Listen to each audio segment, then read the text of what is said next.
All right. Good evening, everybody. Wanted to start off with before we start. Basically, I'm just going to launch straight into the book because the last three chapters are absolutely diabolically self-insert bad. Like, I cannot wait to talk to you guys about this. It is crazy. But first, I'm going to start off with Matt Plog, a guy who actually did a bunch of BattleTech work. He's been doing a bunch of like side commission stuff. He's been going back through and he's been redoing the proto-mech art. So let me see if I can get a better. I feel like I can. Give me 1 second here. Yeah.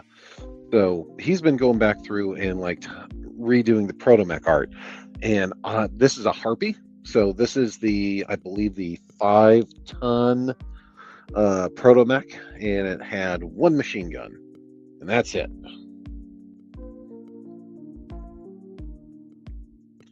That's funny. Yeah, Nighthawk. That's funny. I follow Matt Plog on my meme page account. I'm too scared to ever try to talk to him because I'm afraid he'll just hate my guts. But he's been doing an exceptional job reimagining these protomechs. I tried to parse through his deviant art to find more of this art like this. I just couldn't. I just didn't have the time. But it's fantastically illustrated. You see the exposed myomer cables, the Jaguar spot camo, the Smoke Jaguar logo, because that's the thing that everybody tends to forget about protomechs, is they were originally a Smoke Jaguar creation, and the Jaguars found out that the scientist cast was basically taking washed out aerospace pilots, pumping them full of EI and drugs, enhanced imaging, tattoos, and drugs, and then forcing them into these tiny mechs. And they only found out about this as Task Force Serpent was knocking on Huntress's door. So,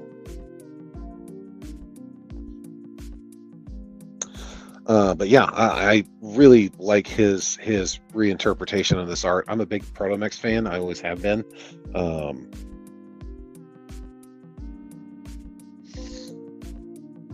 So yeah, I just wanted to show this off because I thought this was really great.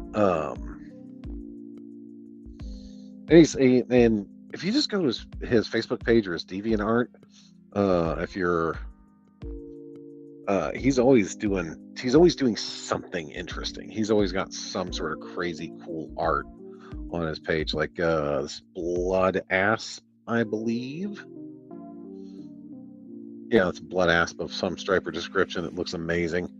Yeah, he just does a lot of fun, cool stuff, and I really dig his art vibe. I think he's probably one of the better artists. This is kind of his custom version of like or no, this was a MechForce UK. MechForce UK version of the Hellbringer that added more armor and changed the weapon loadout. So he made new art of that. Now it looks like this was probably a private commission. I don't think this was actually done in service to Catalyst or anything like that, but it looks really cool. It looks really interesting. Yeah, if you ever get a chance, check out his art station or his deviant art. But this is what you all came here for, and oh boy, is this a cracker. This, and I do mean crusty white people shit, because this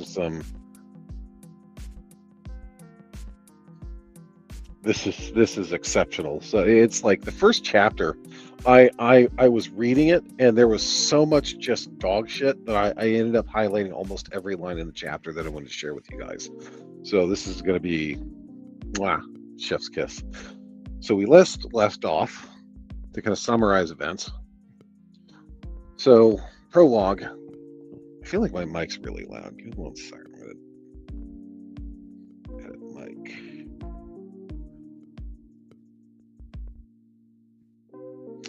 Hello. Okay.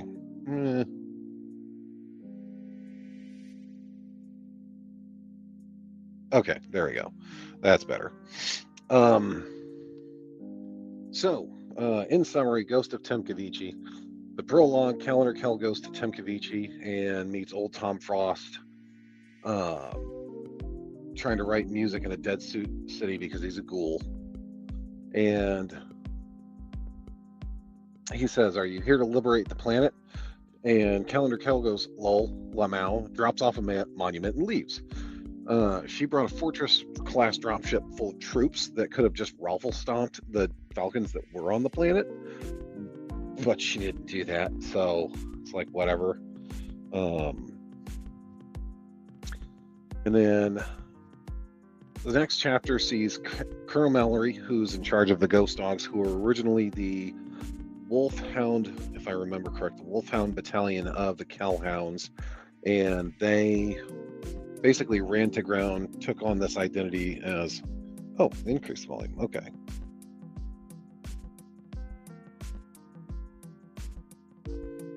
Okay, how about that? That should be test, test, test. Okay, good. I think that's ideal. All right, so anyways, actually I might just turn on the auto adjust here. Yeah, automatically adjust mic volume. Okay, cool. So it seems to be behaving. All right, so Colonel Mallory, he's kind of going to ground to avoid the Jade Falcons, as the Ghost Dogs change their unit logo, change their colors, etc. So he's working for a pharmaceutical. Can't. Thank you, baby. I know what the ladies like. So anyway, so they go to work for this Steiner pharmaceutical company on a abandoned planet called Kirkaldy that was abandoned by the Jade Falcons. When the Jade Falcons made the rush to Terra, they find these 3 remaining SIB cadets, and they capture them. Sorry, I'm trying to read chat at the same time. So they capture these 3 SIB cadets that were basically left on this planet by the Falcons to kind of hold the line, so to speak, while Malvina went on a romp to Terra.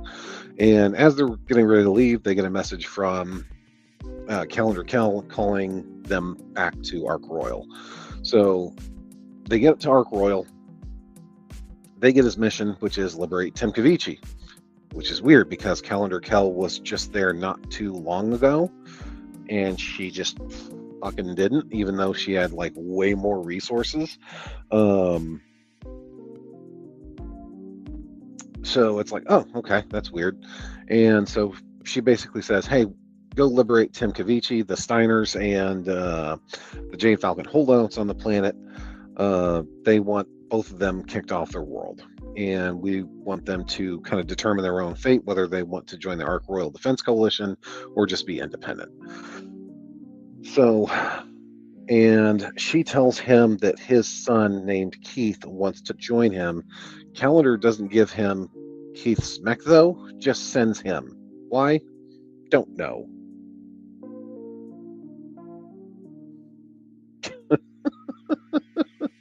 I can fix her, bro. Grippy socks, ... grippy, you know. So anyways, so reunites with his son and just dodges accountability and conflict avoidance, which are perfect traits for an officer of a mercenary company. He then finds out that the Steiners are already moving on Timkovichi, and the Jade Falcons on the planet are responding, and nobody knows if the planet's fallen to the Steiners, if it's still being held by the Falcons, or if this has been resolved yet. So with 9 days of lead time to plan this, they hit dirt side and have done nothing proactively to plan for this. And honestly, I wrote an outline kind of to recap where we were in the story. And honestly, chapters 9 through 11 are terribly written mech finding with no regards to tactics that any player of Battletech might recognize. Like, it literally is. It's like watching it's the literary equivalent of watching a toddler smash toys together. It's not compelling. Basically, they land on the city named Radagast. Also, there's a theme with some of the with this. They're all named after Lord of the Rings wizard things. So, for example, but anyway, so they land on the city of Radagast. There's the Steiners. There are some kind of no-name mercenary unit, and then there's the Jade Falcons. And the Jade Falcons are just like they're twice, maybe 2.5 times the weight of the wolf of the not Kellhounds, but the Ghost Dogs, and they don't press. They don't wreck this lance of consisting of 4 wolfhounds and a Valkyrie with their lance of a Falcon, a Jade Hawk, 2 Timber Wolves, and a Hellstar. They just don't do anything. They just like let the wolfhounds peck at them until they leave. Until the Jade Falcons are like, fuck this, and they leave, which is totally what the Falcons would have done with that much of a mechanical tonnage advantage over a lance of light mechs. So at the end of chapter 11, he gets notification from their contact named Troubadour, who is like, hey, I've got some intel for you guys. And it turns out, chapter 12, Nighthawks, turns out old Tom Frost is the spider in the center of this fucking web, where he is like organizing everything, and he's putting bugs in people's ears, and he knows everybody, and he knows the resistance that are working against the Falcons and the Steiners and blah, blah, blah, blah, blah, blah, blah. It's like, no, you're a journalist that plays guitar in a war crime guild city. Like, you're not that guy, dude. Your name's not old Tom Frost. Your name is it's probably like Steve or something stupid. So anyways, Radagast, Timkovichi, the Hinterlands, 26th August 3152. So old Tom Frost slid into the diner far enough to put his back against the wall and kicked up his worn-out steel toes onto the cushion. His guitar was set neatly against the side of the booth. The whole place clashed with the vibe of Radagast's neo-mythic exterior. The Nighthawk's interior was completely chrome deco, with white countertops, red vinyl seats, and chrome detailing on every surface, from the stools at the bar down to the kitchen appliances. It was exactly the sort of place a man like Tom liked to frequent. Besides, he knew they'd be open, even at such an early hour, even in the wake of a battle through the city. So, let me double check this, because I had this thought, like, Hawks. Yeah.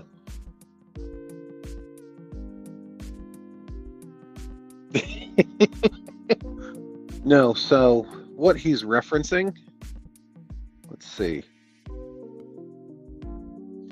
As I swear to God, he's never had an original thought. Brian Young has never had an original thought in his head, because Nighthawks is a reference to this piece of art by Edward Hopper that was painted in 1942, which is basically, it's a diner. It's a late night diner, and it's late at night. There's nobody on the streets. It's very moody and atmospheric. It's a legendary piece of beautiful art. And he's calling this Coney Island here in Michigan. I think most other people just call them like diners, like a Waffle House or something, like a diner. Here in Michigan, we call those Coney Islands. They're basically they're restaurants. They're diners by any other term, depending on where you're at in the country. But they're called Coney. Here, Coney Islands, Michigan. So, like, let's see here.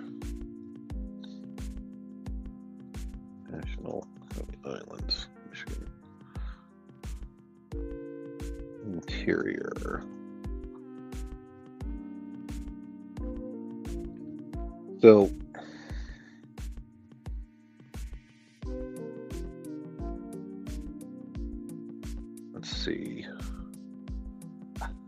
find a good picture of this.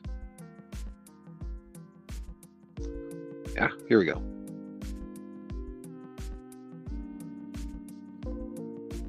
I just want the picture. I don't want the fucking thing. Jesus Christ.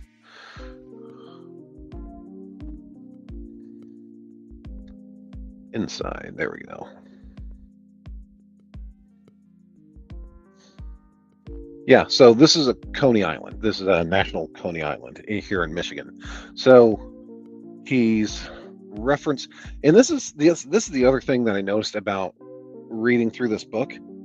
He has no original thoughts of his own. He is only referencing other things that are known to him. So, you know, he's probably been in a diner like this before. He's probably been in the equivalent of a Coney Island, right? And then he's like, you know, it'd be clever.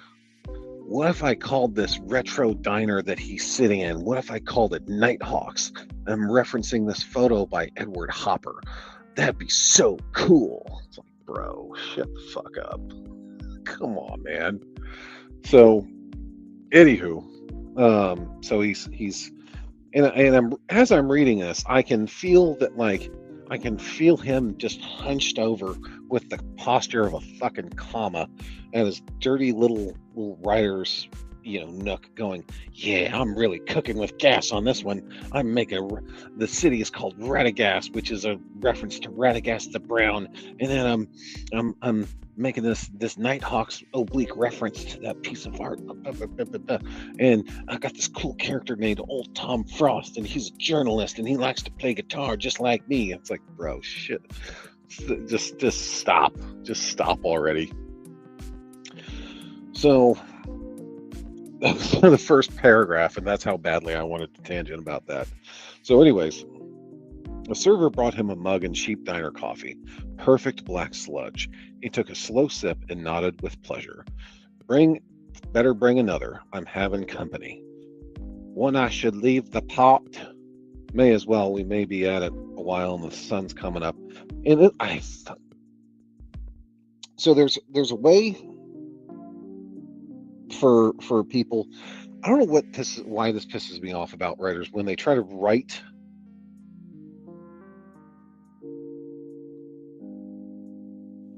Make you read like Dungeon Crawler Caller. This is like a mental therapy. Yeah, for real.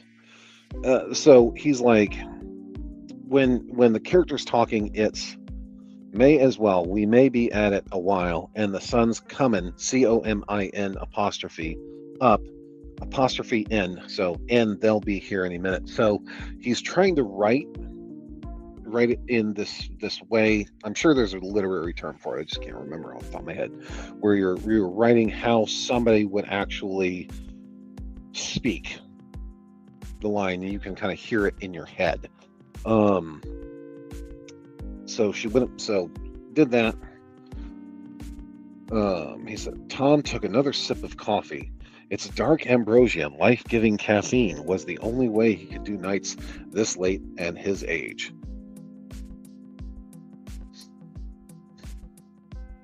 So, I'm a millennial, right? Pretty sure Brian Young is a millennial as well. And for some reason, some millennials wear their crippling caffeine addiction on their sleeve like a badge of honor.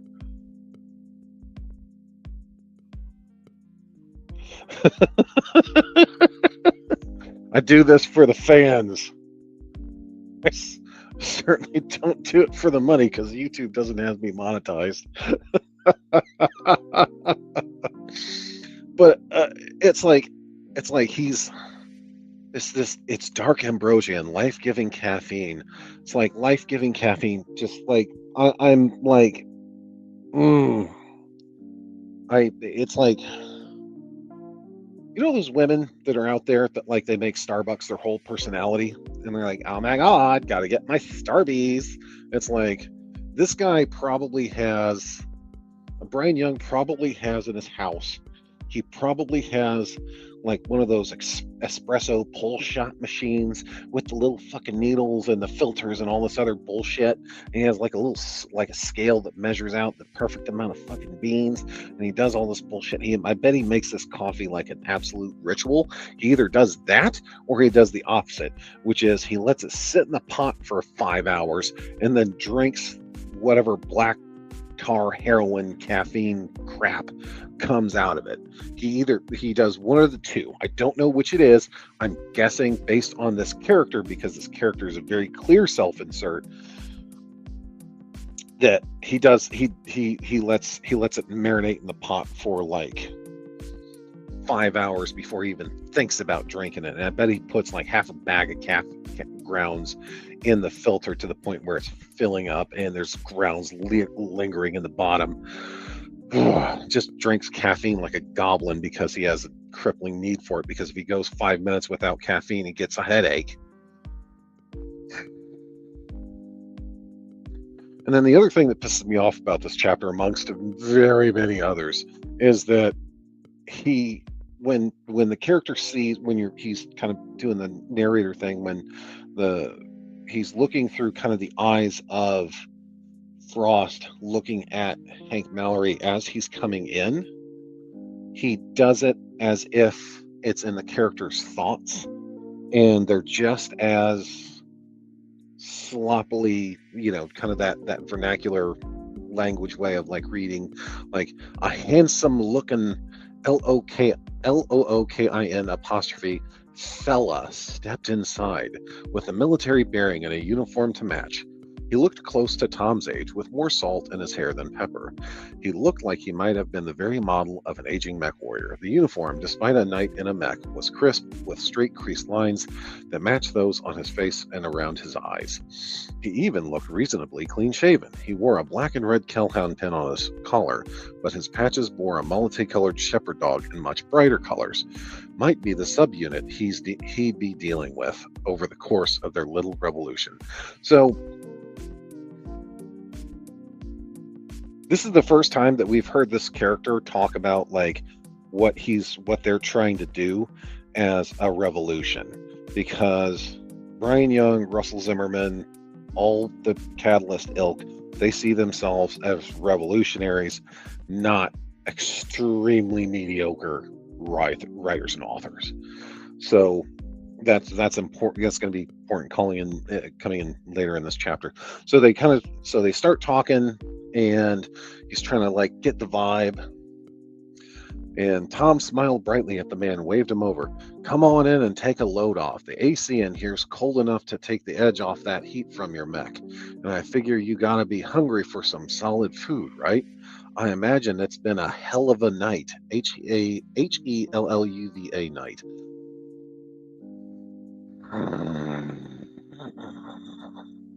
I'm trying to achieve inner peace here, but this book robs it from me consistently. So they sit down, they start, talking. He's like, hey, is it safe? Yeah, there's nobody else here, because it was literally just a firefight with mechs and armored vehicles and shit. So nobody wants to be out here except for the two lunatics, the short order cook, who's probably got a stimulant problem, and the ancient waitress. She might be ancient. The way that I'm visualizing this character in my head is she's some crone. Like, remember that scene from, what is that? No Country for Old Men, where she's like, you want the steak or don't you want the steak? And I was like, what? And so I'm picturing that kind of waitress.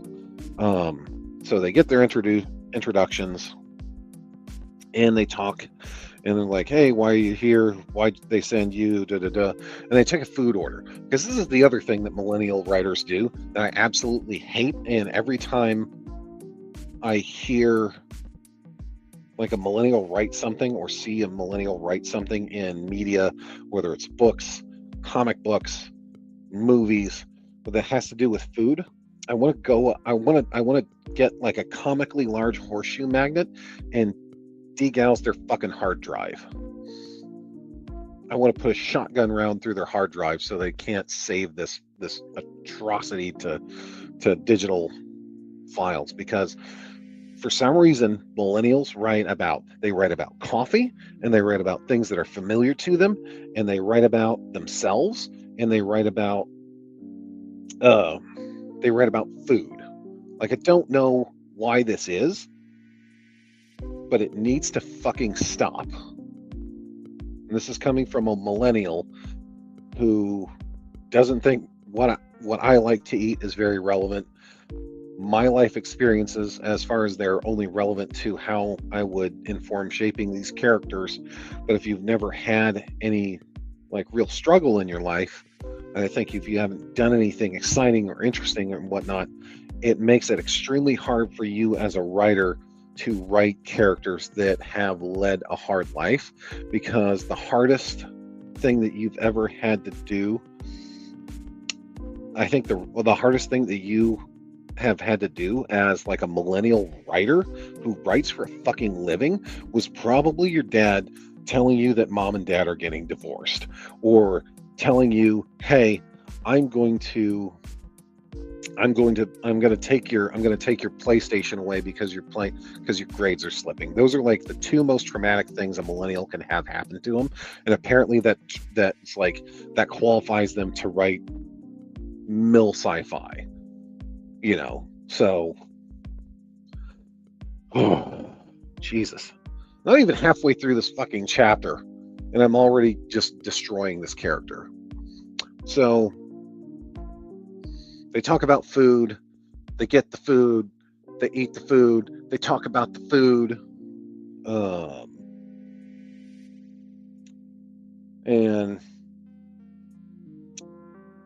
Hank Mallory says, Colonel Kell said you had some information for us, and your information about Radagast has certainly paid off. We made it just in the nick of time. How'd you know where they were going to be attacking here and on that timetable? Slowing his laughter, Tom smiled bright and broad, baring his teeth. Right back to business. I can respect that. And I can tell you I knew about it because it was all my idea. Chat! Tom Frost is the spider in the center of this web. And this is the most journalist-coded bullshit, commie, gobbledygook paragraph I've ever read in fiction for a long fucking time. So, Tom put down his mug of coffee and swiveled in his seat, hunched over the table so he could talk a little closer. They were going to attack something. That's just how things are right now. The Falcons, Lyrans, Mercs, militias, they're all playing chess at their desks and blocking all the roads to peace and quiet. It's dangerous here right now. One minute you might be living in your soft little village, and next you're blown apart and occupied. Give it an hour and someone else is occupying your place. It's no way to live. He stared into the swirling sludge of his coffee and saw only darkness there. I'm just a humble journalist, you get me? I'm not a mech warrior or soldier or anything. But I'm not one of those journos who just sits on the sidelines. I want people to know the truth, but neutrality and that constant both sidesing in the alleged name of balance only ever helps the oppressors, right? Oh, Gambit Raven. I got something for your ass. I got something for your ass here in a couple of chapters. Trust me. So he straight out said, and let's keep in mind, Brian Young was journalist in extra strength air quotes. He was a blogger for BuzzFeed News. So let's see if I can find that quote.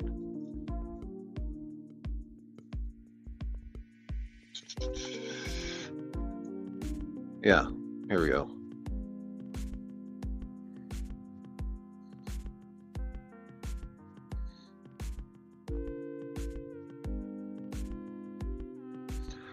So here we go. You don't hate journalists enough. You think you do, but you don't.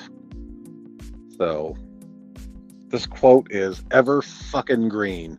So if you ever read a piece of news by anybody,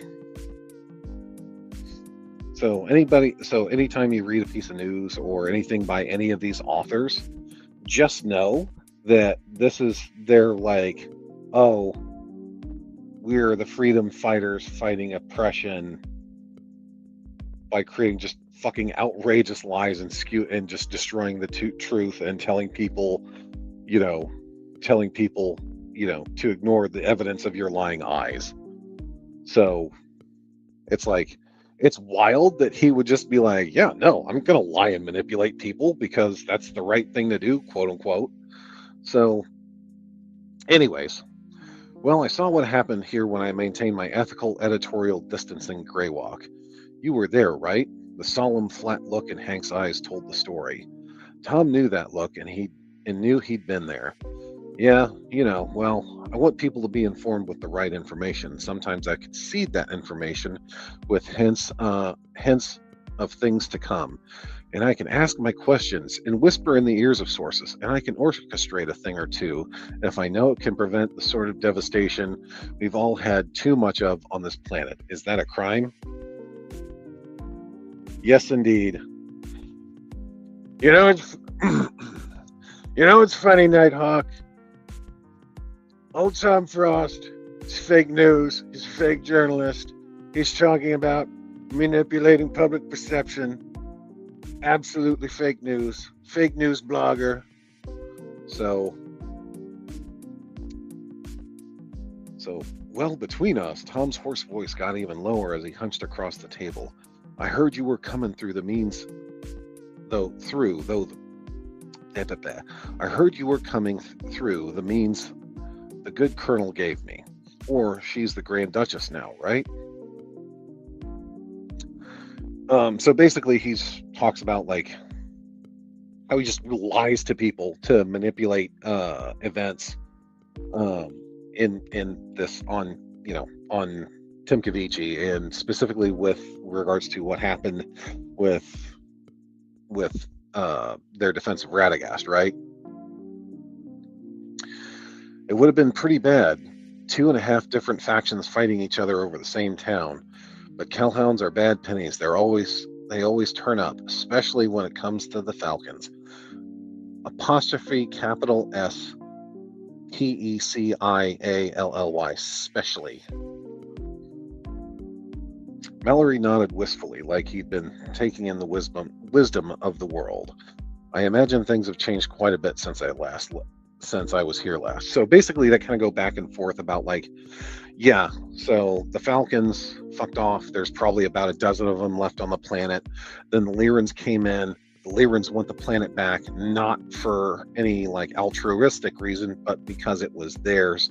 And the people on the planet are like, well, what the hell? You guys bailed on us when the Falcons took the planet, and you never tried to take it back. And the only people that did do anything for us were the Kellhounds.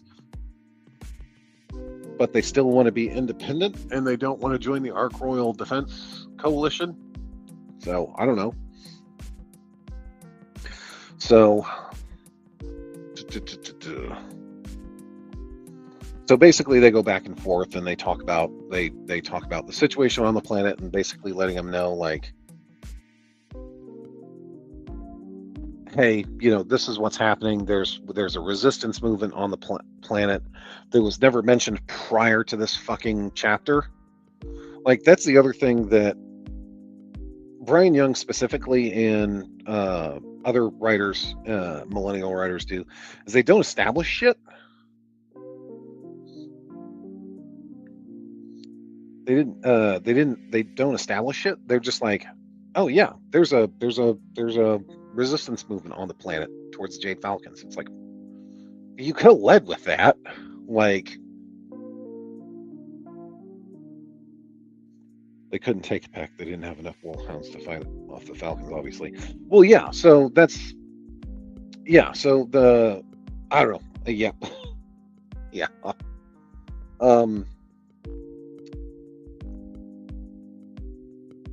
Oh, and this is where, well, this is where the other, he can only reference, he cannot actually create part of Brian Young's bullshit is. So let's see. Well, the Lyrans are posted up in the hills in a town called Maya, Maiar, which is I believe the Elvish word for they use for the wizards of Middle Earth, so it's like Gandalf and whatnot. The folks there aren't too happy about that, especially since Hellgate's been heavy with. So yeah, the Lyran commander who is running the Lyran forces, she's, let's see, what was her name? I just had it here.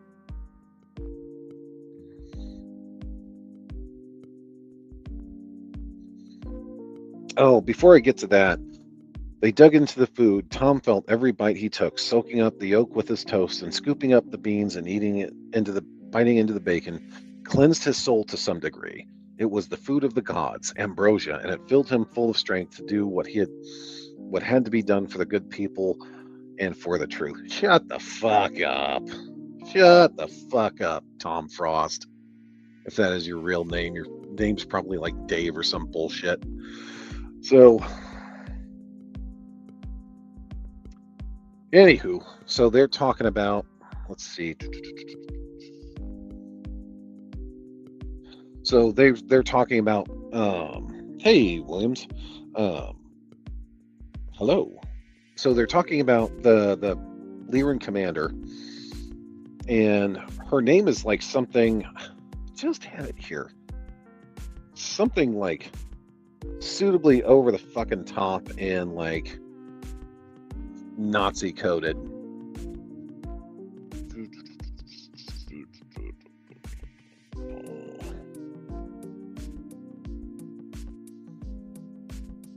Yeah. General Aletha Hellgate. Hellgait. Hellgate. Hellgate. And guess what, guys? She's really stern.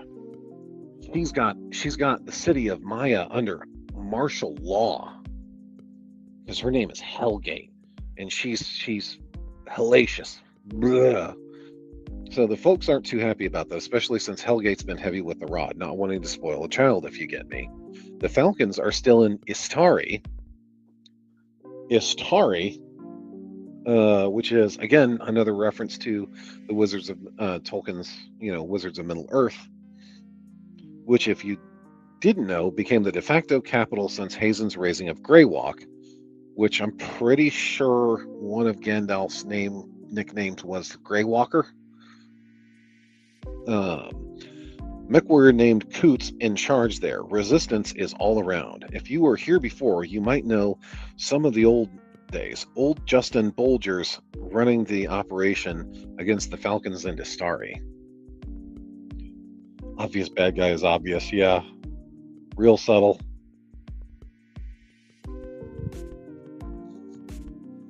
Well, Cormac McCarthy was an interesting dude because he wrote some of the most bleak, crazy, awful shit that I've ever read in my life.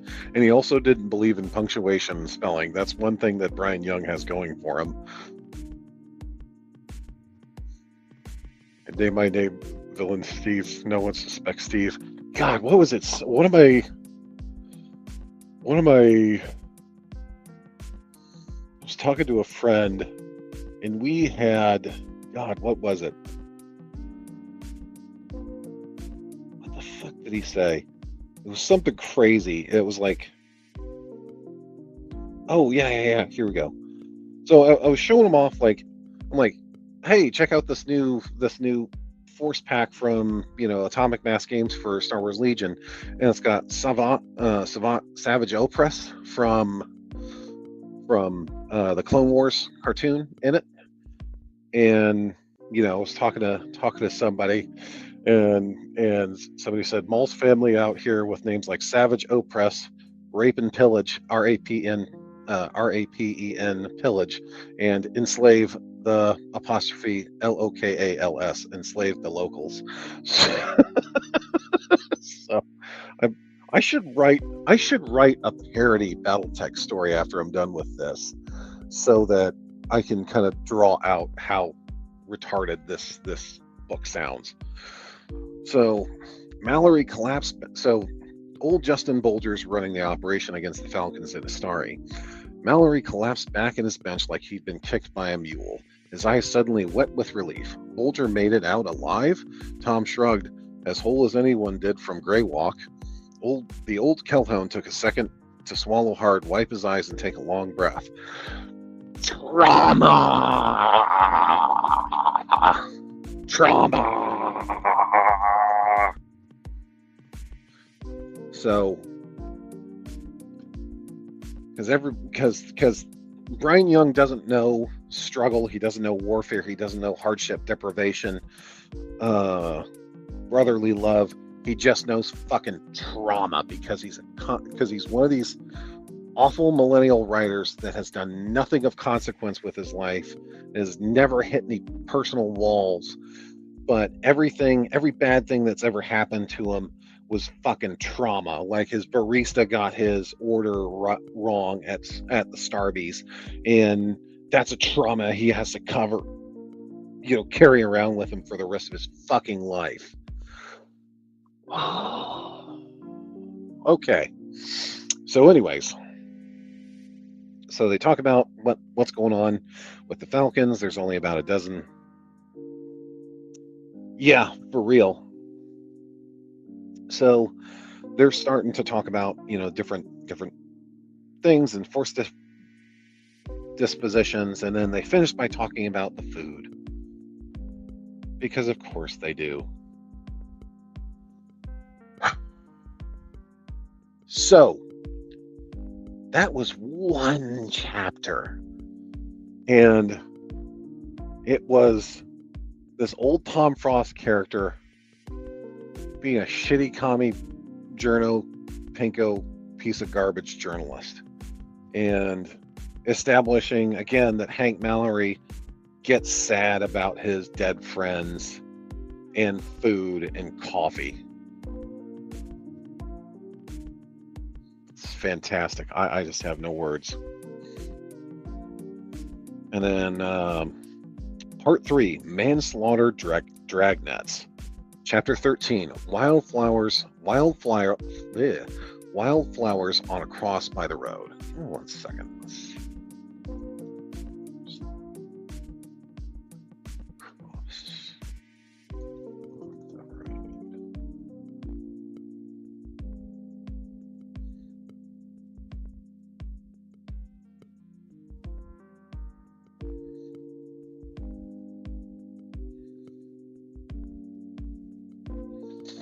Okay, so it's not a reference to anything because I could have sworn it would have been a reference. So basically, Hank, being the tactical genius that he is, goes out into the world with all of his most of his mech warriors. Takes most of his mech warriors with him. They dress in local garb and they go to different cities across the planet to go over and try to make contact with these various different resistance or militia groups. And he does this thing that I absolutely hate, and I don't know why all of his characters are fucking amnesiacs, and if they aren't amnesiacs, why they weren't told this before they left.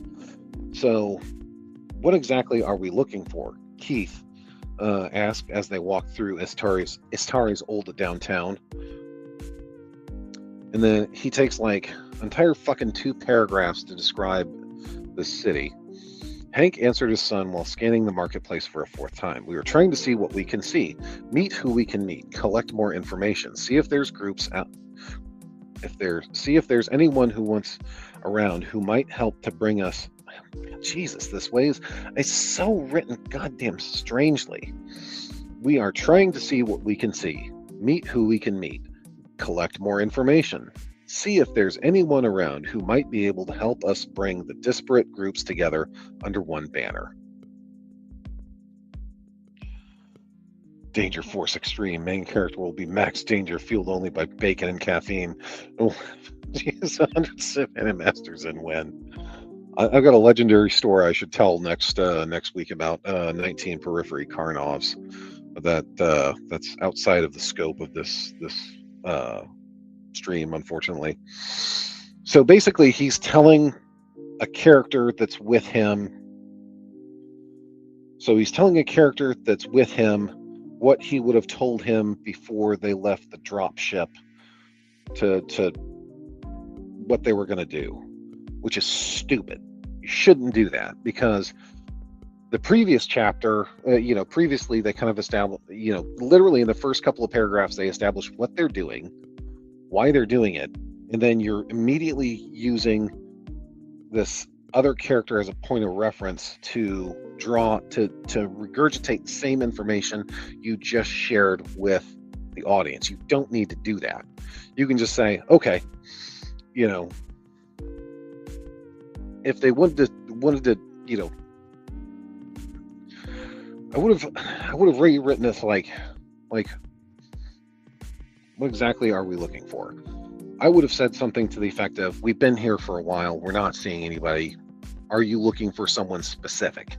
And that would have been like, no, these guys are well hidden. This is Jade Falcon territory, blah, blah, blah. We gotta try to strategize where we're gonna go. Which, again, you would have done this before you fucking left. Like, he's planning this on the fly, and he's not actually saying, okay, here's our plan. We're gonna stealth and we're gonna sneak into the city looking like standard civilians. We're gonna go here, we're gonna go here, we're gonna go here, and then we're gonna fuck off. And we're gonna see what's going on with the Falcons. We're gonna see what's going on with the Lyrans, and then we're gonna go, and then this odd mercenary militia unit that intervened, and we're gonna go home, and we're gonna talk about, and we're gonna reconvene, and we're gonna figure out a plan. Instead, they're just making this shit up as they go along, even though they have the briefing materials from Frost. They consistently make shit up on the go, as opposed to saying like, hey, here's like that. This could have been like a briefing, and then you could have jumped straight into like, okay, here we are, we're going here, this is what we're doing. So basically they're like, we're incognito, we're trying to sneak around. Meanwhile, they bring the 3 Jade Falcon Sib cadets that don't know how to act like human beings, because they haven't had to act like human beings their entire fucking lives. So he's got the Ching Mai character, and he's basically saying, hey, what do you think? Where should we go? Where should we look for? What should we be looking for? And again, this is a conversation that they would have had back at base, back at the ranch. Basically, they would have said, hey, okay, this is the intel that we have. I need suggestions. And then you could have had the Ching Mai character, as well as her 2 clanner buddies, or clanner Sib cadets, like say, well, we can help with the Falcon question, but it would be best for us to be in situ to help you know what you're looking for, or to kind of establish what these people are looking at and what you should be looking for.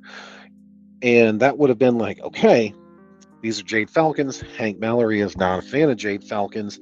You could have had an interesting interplay with that character saying, I know they gave up. I know they're bonded to us, but I still don't trust them because they're murdering clan bastards. But instead, he's just like, fuck it.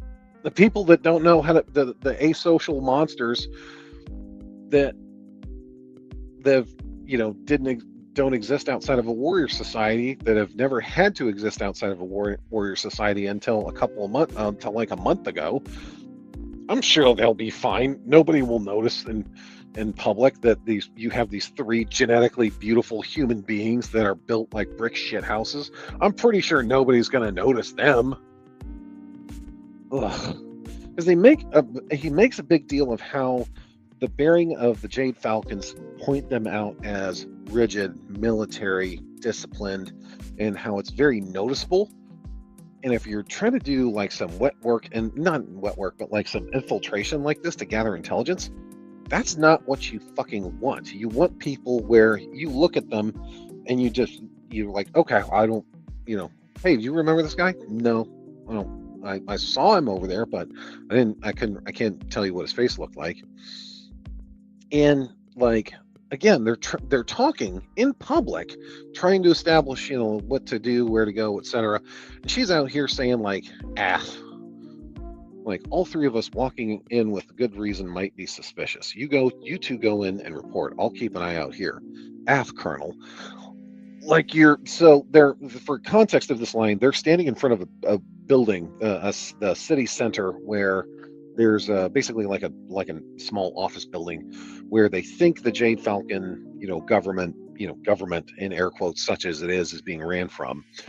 And so they're just having this conversation outside the front door. So that would be like,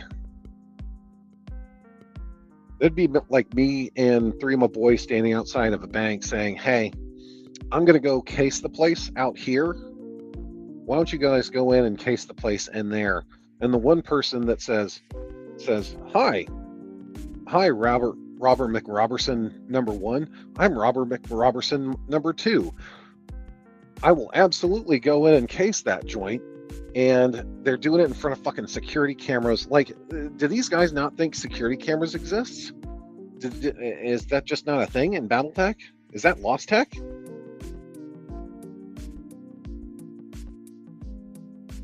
Reading Shield of Sparrows, and the main character tried to sneak out to a different city and was immediately caught. Good writing, bad writing, there's a difference. Exactly.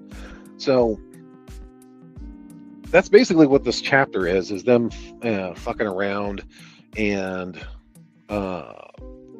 trying to force the Colonel Hank to have a moment with his son, because he starts to go like PTSD kill crazy. Yeah, we can't know if CCTV exists. Brian didn't describe it in detail. Yeah, so like, I mean, so Bloodsy, he could do what he does normally and just make that just insert it later in the book when it was never established, because that's what the fuck he does.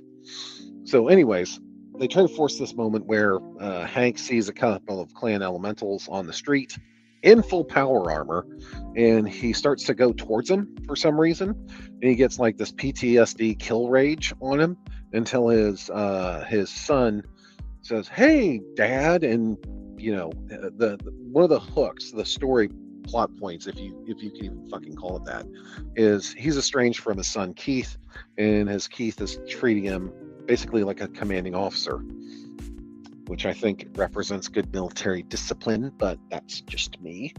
So they grab his dad, and then they're like, "Hey, these are actual Jade Falcons. These labor caste people. They're not locals. They walk different. They talk different. They carry themselves differently. They carry themselves like clanners, like they're better than everybody else, because they're clanners, and most of them are probably genetically engineered or products of a breeding program. They probably are. So they talk about this, and then they go to the spaceport, and they realize that there's a pair of Jade Falcon dropships on the tarmac, and they're like, "Ooh, that's not good." So even if they do have like 5 mech warriors, so even if they don't have 5 mech warriors, so even if they only have the 5 mech warriors, they've got at least 2 dropships worth of material to call on, which seems like a lot, but especially since the Jade Falcons picked up everything that basically wasn't nailed down and headed to Earth. But then again, we don't know the state of those drop ships. It's not mentioned. It's not talked about, because Brian Young is a terrible author. So that was chapter. What the fuck chapter was this? These chapters are all just bleeding together. Like, you know what these chapters are bleeding together like? Have you ever been to a porta potty that's like midway through a day, and there's just that congealed soup of like the blue sterilizing gunk and excrement, and it's all kind of in toilet paper, and it's kind of all all slobbed together. That's kind of the consistency of these chapters. It's like you're reading it and it's terrible and it's awful, and then you'll find a piece of corn sticking out of a turd. So the next chapter is called Hearts in the Wind, which Hearts in the Wind. Hearts in the Wind. Of course, it's a Linda Ronstadt song. Of course, it would be Hearts Against the Wind. Hearts in the Wind, not Hearts Against the Wind. It's probably still a reference, but whatever. So they're in the so Ilsa and Raven and the two Jade Falcon guys, Toshiro and Xavian, who are basically acting like Jade Falcons, aka military autists, right? And they're going around. They're trying to figure out what's going on with the Lyrans, and they see the Lyrans are loaded for bear. They've got like 3 drop ships. They've got a ton of infantry. They've got a bunch of mechs. Like this is gonna. The Lyrans are the problem on this planet, less so the Jade Falcons. So, and they're trying to figure out how to contact the resistance or how to find the resistance. And they think about like, well, maybe we should try to fight one of the Lyrans and see who jumps in to help. And everybody's like, no, that's retarded. You'll get shot. And they go, okay, well, maybe we should walk a little bit further, and then we're going to go and then we're gonna go and start a fight with each other, and then see who steps in front of the guards to see who steps in to help us. And shockingly, everybody is displaying a certain amount of good sense in this part of the book, because they go, no, that plan's retarded as well. So it's like, okay, that's fine, cool. So they decide to split up. So Raven and Xavion, they go and they find this place called the Three Frogs Tavern. The site out front was graced with 3 hand-painted frogs, cartoon Terran frogs, not some local amphibian, with wide-set eyes and wider smiles. The interior was like walking into some ancient atmosphere. The light came not from panels on the ceiling or anything sensible, but electric torches ringed around the wall, simulating flickering flames. Between the torches hung martial weapons. Let's see here. Frogs Tavern.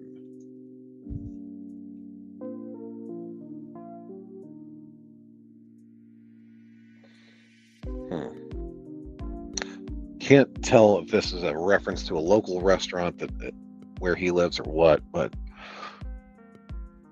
at the edges of the room were round tables with chairs, and folks in local garb sat hunched over ales they nursed and lunches they munched. The center of the tavern was dominated by large communal tables that ran the length of the interior, with benches on either side and narrow gaps in between, allowing a straight path to the bar at the back. The woman reached behind the bar was dressed in a corset and short dress, fetching mugs of ale for their patrons sitting there. So it's like medieval times. So somehow they found on Timkovichi a fucking medieval times themed restaurant, fantasy restaurant. So she watched Xavian lean toward her and whisper, "Do you really think we are going to find a member of the local resistance here?" Raven shrugged. "We've tried 3 other places with no luck. Maybe this is the last place anyone would suspect." Xavion shrugged. "You lead, I follow."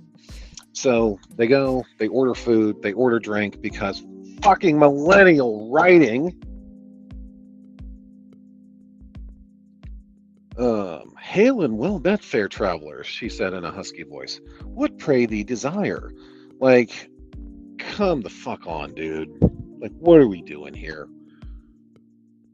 So they order a halberd cider and an Istari game hen. So they talk about that, and Raven catches Xavion saying "aff" in public. Again, it's just like, dude, why? Yeah, Ren Fair in space, exactly. Like, why would you bring this dickhead along? Like, if you were like, if you knew, like, Chiang Mai going to, where is this? Going to Istari, that made sense because he would have been like, Hank would have been like, okay, you're a Jade Falcon. You seem to have the most brain cells and know how to act like a human fucking being. You're coming with me to help us with this. But then the other two chuckle fucks can stay the hell home. Like, we don't necessarily need these two guys standing out like sore thumbs trying to get us killed while we're meeting the anti-clan resistance. Like, just that I thought just occurred to me. Like, why would you bring clanners on an anti-clan resistance, tag along? Like, why would you do that? You wouldn't, because it's fucking stupid. So, anyways, they talk, they eat their food, they talk about what it's like being a ghost dog, what it's like being a clan mech warrior, blah blah blah, and how you know have you taken a hard look at what's going on with your former clan? Is there anything they did that really screams eternal glory to you? They're on the outs. The Jade Falcons are practically extinct. So, like, she's like, ugh, I'm going to educate the man. So they come back. So the bar wench comes back. And Raven basically says, we're looking for those who would fight oppressors. And the bartender's bartender's like, oh, right back here. I'll bring your food. Da, da, da. It's like, dude, really? They could have been fucking anyone. And this dumb bar woman, this dumb bartender is just like, seems legit. This person I've never seen before, and another guy that's clearly a clanner. Yeah, seems safe enough. Like, everybody in this book is so fucking stupid. Oh, and then the next part of this chapter, Ilsa walked into the sprawling shop called the Queen's Realm and felt like she'd entered a different world, one she'd never wanted to be a part of. The store was divided. Dude, for real, Mookie Dog. The store was divided into several semi-private rooms, and inside each one, a variety of people were playing a variety of games. Everyone looked like they were having a great time, tossing dice and moving pieces about boards, made some made tangibly, others holographically, but Ilsa got the sneaking suspicion she'd been had. Yeah, exactly. So,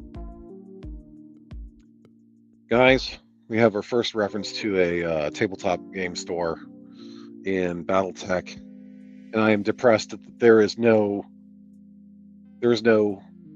jokes about it being a strip mall, no jokes about dirty card floppers, no jokes about the worn out carpet, no reference to the General BO. Yeah, it's an FLGS. They found an FLGS. There's no way this is it, she told Toshiro. These are the correct coordinates. He showed her his data tablet as if it had to absolve himself of complicity. Ilsa muttered beneath her breath, there is no way a person of such importance is meeting us in a place like this. The shelves were stocked with brightly colored boxes, glimmering in new shrink wrap, beckoning folks to purchase, open, and play with its contents.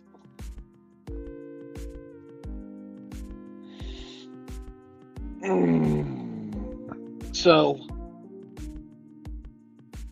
Timkovichi is in the hinterlands.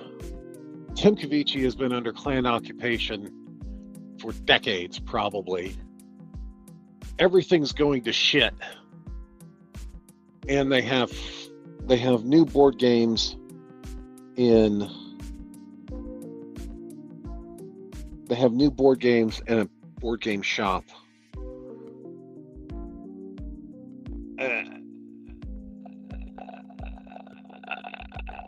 My brain hurts. Yeah, Williams, that would make sense. Yeah. Yeah, BattleTech is it's self-referential in the cartoon as well. Yeah, but at the same time, like this it feels forced. Like it's like we know BattleTech is a tabletop game. We know it has miniatures. We know they have to paint the miniatures. Then we know you got to go to a local game store to buy this. Settlers of Timkovichi. Yeah. So, and I'm racking my brain like, what are we trying to accomplish here? Like, what are we doing? Ilsa wanted to turn around and leave. Toshiro placed a hand on her shoulder, which kept her from walking right back out the front door. She was about to say something about his insubordination. Oh, yeah. My eyes rolled when I first started reading this before stream. I rolled my eyes so far in my head I could see my brain actively rotting away from the amount of psychic fucking damage this book is taking. So, yeah, exactly. Commercial supply lines they totally stay open and normal, and they're never at all interrupted. Doesn't happen. Not a thing. So they approached the door. So, okay, here we go. I lost my place. So she was about to say something about his insubordination, but realized he must have seen something she hadn't. He pointed to one closed doors to the gaming room. It was a rough approximation of the Ghost Dog's insignia. Ilsa and Toshiro looked at the woman behind the glass counter, older in age, spry and wearing a broad smile. He cocked her head in the direction of the door. Suspiciously, they approached the door with the Ghost Dog's logo. It was old-fashioned, made of wood with a metal knob. No automatic openers, no nothing. It was the only privacy offered in a room with glass windows facing out towards the rest of the store. Ilsa gripped the knob, pulling the door open. No one was inside, but an elaborate game was laid out on the table, about 1.5 meters square. The game, was it a game? Was a complex cityscape laid out in miniature. 4 chairs surrounded it. There was another door at the back. She didn't know if the door was a storage closet, a portal that led deeper into the building, or even an egress out the back. Something told her she'd find out soon enough.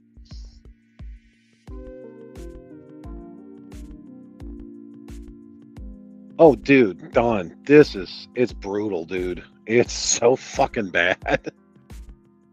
More reliable than CGL currently. Yeah. Oh, by the way, the core set and the core rule book and the core set got pushed back from their original release date. Lol. A bunch of Shiro's and Claire art over. That would be pretty funny. That would be pretty funny, actually. I would probably enjoy reading that. Ilsa ushered Toshiro inside and shut the door behind him, giving them a chance to look more closely at the cityscape. Is that Maya? He asked, heading to the left side of the table. Closer Ilsa got, the more she felt like it had to be. She recognized some of the buildings on the outskirts, and she recognized the spaceport. Parked at the miniature spaceport were the same dropships they'd seen when they had visited there, painted with Lyran fists. Scattered below were out-of-scale models of mechs painted in Lyran Guard blue with a classic white stripe along the left side. Yeah, for real. This is the actual disposition of the Lyran forces. The off-scout is there, but seem to be many more mechs here than we had anticipated. Doing a rough count, it looked like there was over a dozen Lyran mechs. In addition, 3 were knocked over. The bottom of Ilsa's stomach fell out when she realized those knocked over mechs were matched with the ones Beta Lance had taken out during their engagement in Radagast. So, what a twist! Yeah, indeed. So, basically, they go in, they find this board laid out as one of the cities that they are fighting in, or that they had, that where the Lyrans are, and they basically have all the Lyran stuff mapped out for them. Kind of counting, taking tongues, if you were. So. So they're talking and they're going through. The table had drawers just under the lip of the surface, and she opened them one at a time. 3 drawers full of counters, dice, and tablets. But the third drawer she opened had more of the miniature mechs, 3 lances of them. There were 3 wolfhounds there, each ready to lead. The exact disposition of the ghost hounds. But they don't have 3 lances of mechs. They have they have 2 lances of mechs and some vehicles. They weren't painted. They were in plain gray, like the ones she'd seen in the boxes along the walls of the shop. No one had taken the time to detail them yet. So basically, she picks up the mech. She's like, "Oh, this looks exactly like my wolfhound," and so they're trying to like struggle with like what the fuck they're seeing. Yeah, exactly.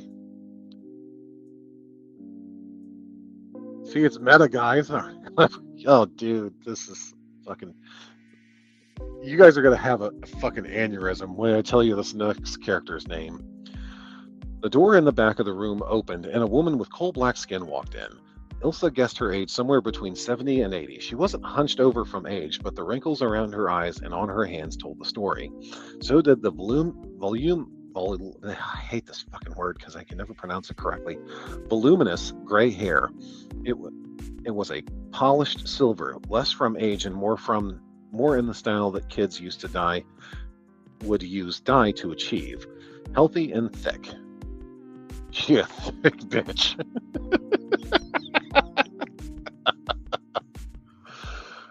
Brian Young, you've been dipping in the chocolate.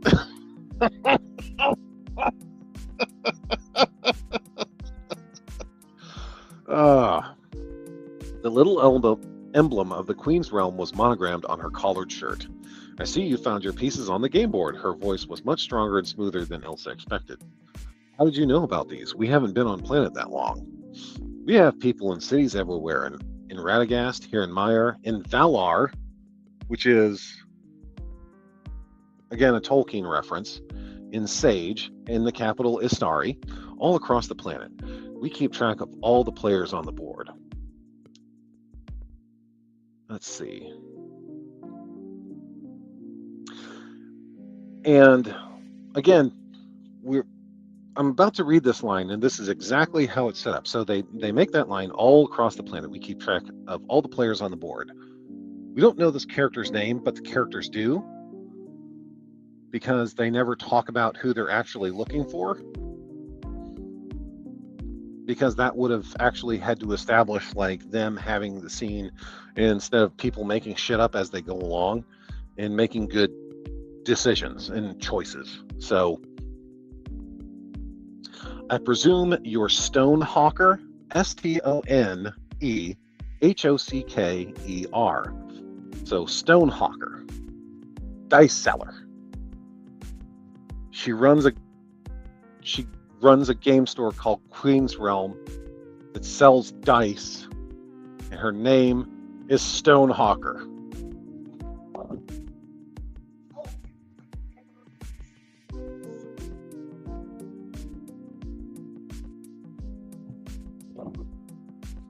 Hemingway, Tolkien, Martin, eat your fucking hearts out. Stonehawk to it.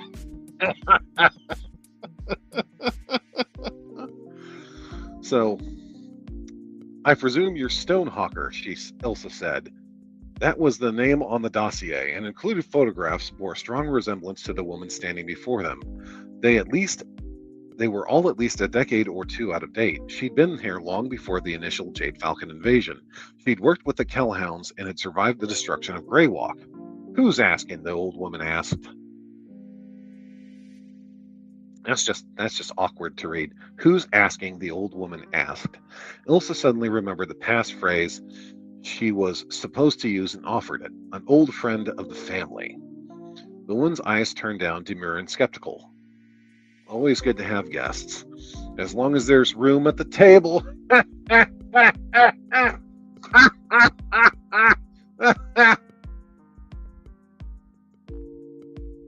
Self-insert to the story now. A character named Old Tom Frost, who is a journalist fighting for the truth. There's some kind of... Here, 1 second. I got a meme for this.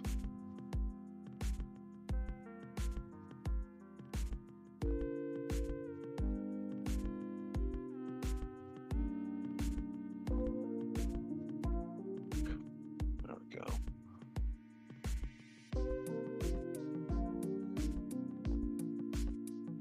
Yeah.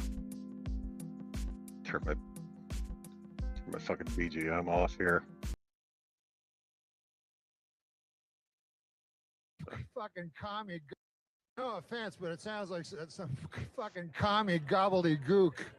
No offense, but it sounds like some fucking. So that's what I think of that.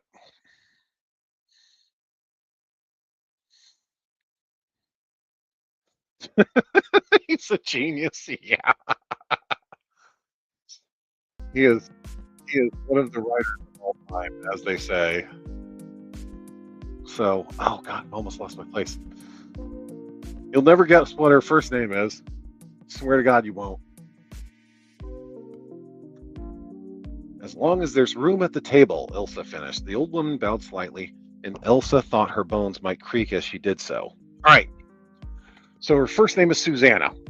So I'm going to give you guys a couple of minutes to figure out what her first name is. Keeping in mind this is Brian Young. He has a fucking dude named Old Tom Frost. So, like, what kind of stupid literary trick would you think he would use? Gretchen? Nope, not Gretchen. All the others in the world, he's definitely one of them. Yeah, yeah, it makes the Doomsday Plot leak sound good. Rem? No, Jason. I that would have been a good guess, but the old woman bowed slightly, and Ilsa thought her moans might creak as she did so. Susanna Stonehawker, at your service. Susanna Stonehawker. What in the Peter Parker DC Marvel Comics bullshit am I reading? What in the actual fuck?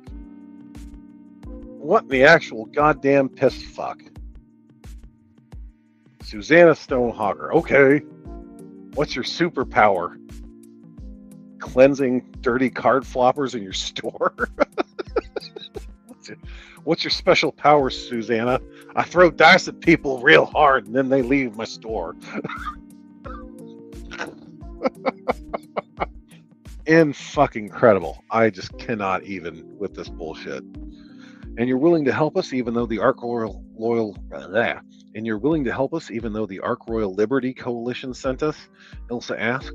She wanted to get that out of the way first. The fewer illusions they were all under, the better. Right now, enough people here trust the Kellhounds. We're the ghost dogs. Did the Kellhounds send you? Yes.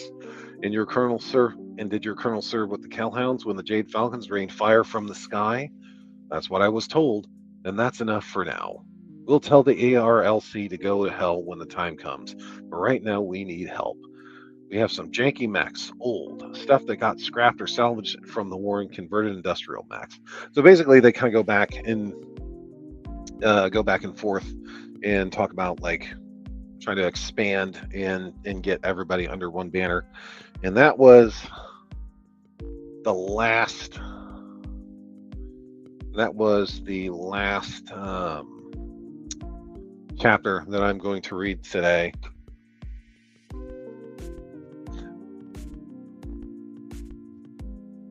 Yeah, probably.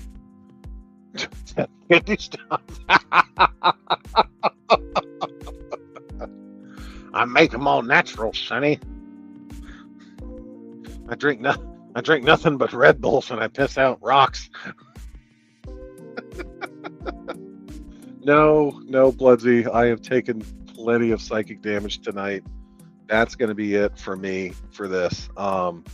This was hard. Shut up, Kennedy. No, it's not. It's totally not. It's totally different. We've got Susanna Stonehawker and old Tom Frost.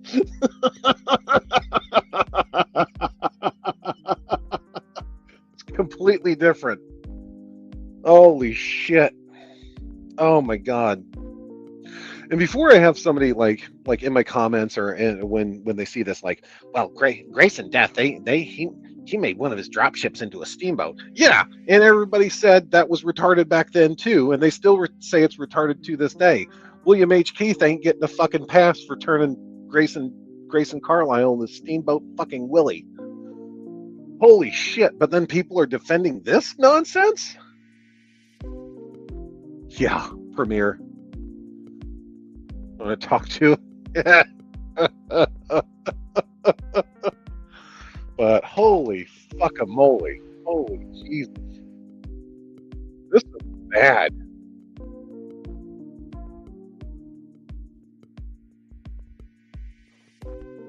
Bro, Jason, I think you just have to send them an email saying, hey, I'm queer and ACAB, and they'll probably just throw you a contract for like 5 full-length books at this point. I have no idea how somebody with even half a brain cell read this book and didn't read the manuscript, print it out, call Brian Young, go to his house, say, hey man, this book that we paid you to write, yeah, it's great, isn't it? And then just how that person didn't fastball that manuscript on his fucking head saying, are you retarded? Are you actually brain damaged? Do you think this people won't think this is bullshit? Like,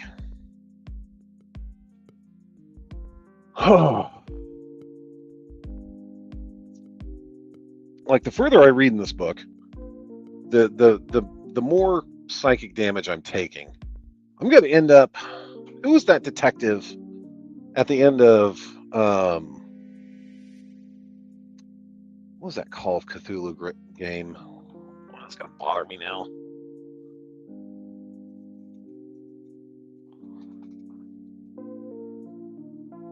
Cthulhu. Dark Corners of the Earth. Yeah, Call of Cthulhu. Dark Corners of the Earth.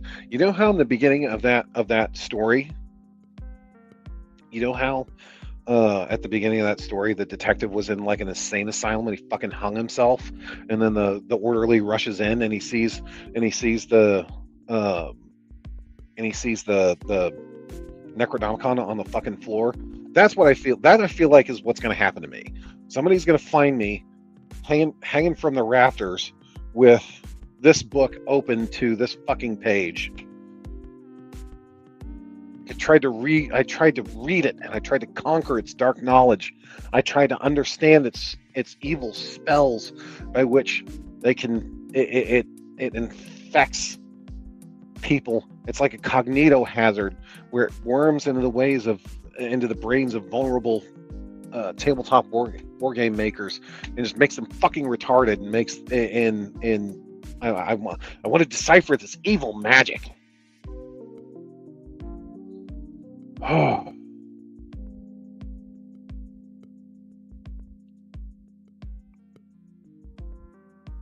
No, not lately. Waka waka. Oh, Gambit, you can't. It's indefensible.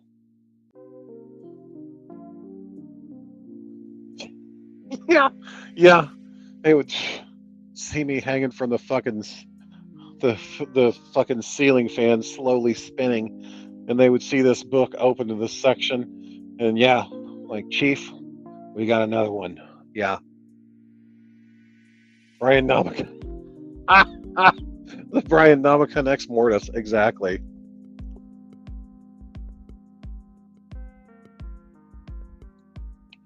Okay, well, holy shit.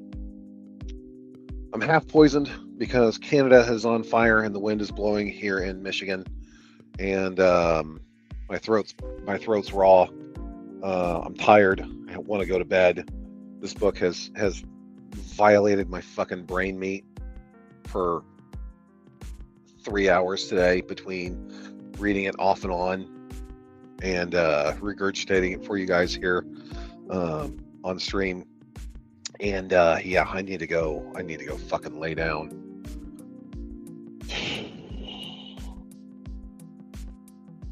Oh God, you're in Canada? I'm sorry to hear that, bro. Yeah, probably, man. Good, good.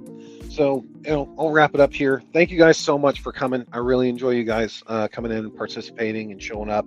And I love your comments. If you got like, share, subscribe, all that good stuff. Uh, if you want to, street menstruals rules, obviously. If you want to support me, continuing to do this stuff, ko-fi.com/Dr. Banzai. I really appreciate you guys. Thank you so much for showing up. Thank you guys so much for being engaged. I really love doing this, and I'm doing this for you guys. So thank you so much. You guys have a great evening.